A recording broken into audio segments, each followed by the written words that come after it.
Welcome back to my channel. And if you are new to this space, you are also highly welcome. Let's look at the blood supply and the venous drainage of the uterine tube. I'll put up a lecture on the gross anatomy of the uterine tube. If you've not checked that lecture up, please kindly go and do so. But for this class, we would be focusing on just the blood supply and also the venous drainage. Using this image by the side, this is where we have the uterine tube here, carried in red. The uterine tube, we have two of these structures. We have one on this side and we have the other one on the other side. So write down with me with this lecture where we'll be unfolding the blood supply and also the venous drainage of the uterine tube.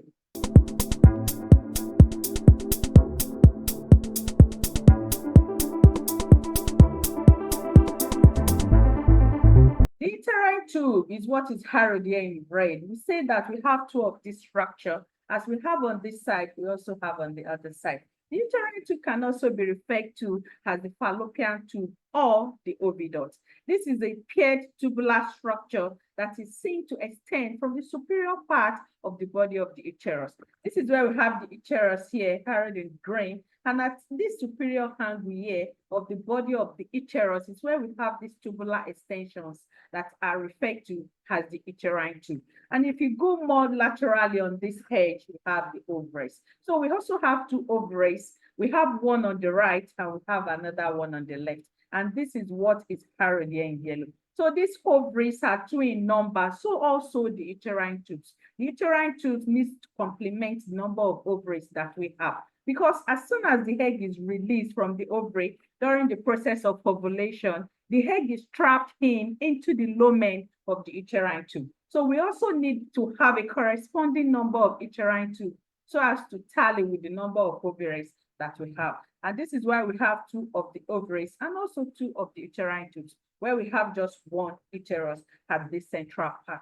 So these three structures, the ovaries, the uterine tube, and also the uterus, are seen to work together in exhibiting reproductive functions. And we've tried to highlight this in our previous lecture on the uterine tube. So now let's drive through the blood supply of the uterine tube. The blood supply of the uterine tube is somehow complicated, but it is very interesting. Before we drive into this, let's try and create this demarcation here that is highlighted in dotted black. This demarcation is to divide this tubular structure into the medial two-third and the lateral one-third. And this is where we have the medial two-third here on this side, while laterally we have the lateral one-third. These regions are supplied with different vessels. For the medial two-third, it is supplied by branches from the uterine artery. If we go back to this image, this is where we have the uterine artery here, highlighted in red. The uterine artery is supplying the medial two-third of the uterine tube, and this can be justified by the fact that the medial two-third is located or positioned close to the uterus. This is where we say we have the uterus here, and the blood supply of the uterus is by the uterine artery. This uterine artery is then also seen to provide blood supply to the medial two-third of the uterine tube because this region is close to it. So you see that the region of the uterine tube that is closely related to the uterus is also enjoying the blood supply from this structure. And this uterine artery is a branch from the internal iliac artery, where internal iliac artery is branched from the common iliac, and the common iliac is one of the terminal branches from the abdominal aorta. It's always good for us to trace it back to the root, as this makes it interesting. So for the lateral one-third, the lateral one-third will then be supplied by branches from the ovarian artery. And this is what is also highlighted here in red. If you look at the lateral one-third, you see that it is closely related to the ovary. This is where we have the ovary on this side. So the ovary is supplied by the ovarian artery. So the ovarian artery also gives off branches to supply the lateral one-third of the uterine tube because this region is also closely related to it. And this is where you see the lateral one-third also enjoying blood supply of the region that is closely related to, just as we have in the uterine artery. So this is very easy and also understandable. So this is where you see the region of the uterine tube enjoying the blood supply of the structures that are closely related to it. And this ovarian artery is branched from the abdominal aorta. Remember when we described the uterine artery, we said that it is a branch from the internal iliac artery. The ovarian artery is not branched from the internal iliac artery. It is branched from the abdominal aorta. So it is an emergence from the abdominal aorta that is directed inferiorly to the pelvic region, where it will be providing supply to the ovary. And this is where also the lateral one-third of the uterine tube will also be enjoying this supply. So it is important for us to note that branches that will emerge from the uterine artery supplying the medial two-third, also branches that will emerge from the ovarian artery that is supplying the lateral one-third, will create anastomosis around the uterine tube.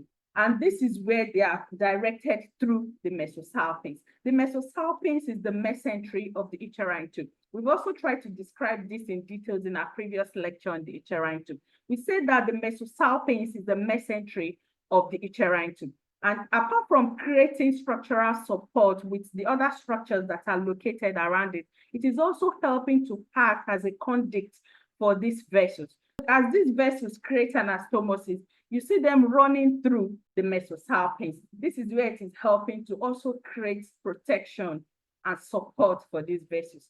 And finally, reaching the organ where they will be supplying nutrients and also oxygen to. So you see that the mesentery of the uterine tube also has a role to play in terms of the blood supply of the uterine tube. So let's drive through the venous drainage. The venous drainage is also complicated, just as we have the arterial supply, but this is also very interesting. So for the venous drainage, we have the medial two-third also drained by the uterine vein, and it drains this through the uterine plexus. So this uterine plexus is what is seen here in this image. We know that the medial two-third is around this region. So you have the uterine plexus collecting the venous drainage and of course draining it into the internal iliac vein. And we know that the internal iliac vein will finally be collected into the common iliac vein, which will finally be drained into the inferior vena cava. So this is how we have the final venous drainage going into the inferior vena cava. And we know that from the inferior vena cava, all venous blood will be collected into the right atrium. This is where we have the final collection point of venous blood in the body. And also on the other side, we also have the medial two-third here, also highlighted in dotted blue, where it will be collecting the venous blood also from the medial two-third into the uterine plexus and finally into the internal iliac vein. So what now happens to the lateral one-third? We should expect that the lateral one-third will also be drained into the ovarian vein. Of course, it will be draining it through the pampiniform plexus. So you see that we have the lateral one-third draining into the ovarian vein on this side and also on the other side. But what we should know about the drainage system of the lateral one-third of the uterine tube is that the final drainage into the inferior vena cava is different. For the right ovarian vein, will be drained directly into the inferior vena cava. The left ovarian vein will be drained first into the left renal vein before it is then finally drained into the inferior vena cava. So let's go back to this image to illustrate this. So this is where we have the ovarian vein here on the right, which will be collecting the venous blood from the lateral one-third of the uterine tube. And if you look up here, this is where we have the abdominal aorta, and on this right side, we have the inferior vena cava. If you look at the relationship between the abdominal aorta and also the inferior vena cava, you see that the inferior vena cava is positioned more to the right, while the abdominal aorta is positioned more to the left. So this is how it is configured along the abdominal space. So if you have the final collection point of venous blood from the lateral one-third into the ovarian vein on the right, it will be drained directly into the inferior vena cava. And this is understandable, considering the position of the inferior vena cava that is more positioned to the right. So it is easier for the ovarian vein here to drain its venous blood on the right directly into the inferior vena cava. On the left, it is what's drained into the left renal vein. And this is what is highlighted here in yellow before it is then finally driven or directed into the inferior vena cava. And this is also understandable, considering the position of the inferior vena cava. On the left, it is easier for the ovarian vein to drain directly first into the left renal vein because it is closer to it. Before the left renal vein will then collect this venous blood and deliver it into the inferior vena cava. And it is important that we are able to highlight this in case you are asked during examination and also be able to justify it based on the position of the inferior vena cava. I hope you find this video useful.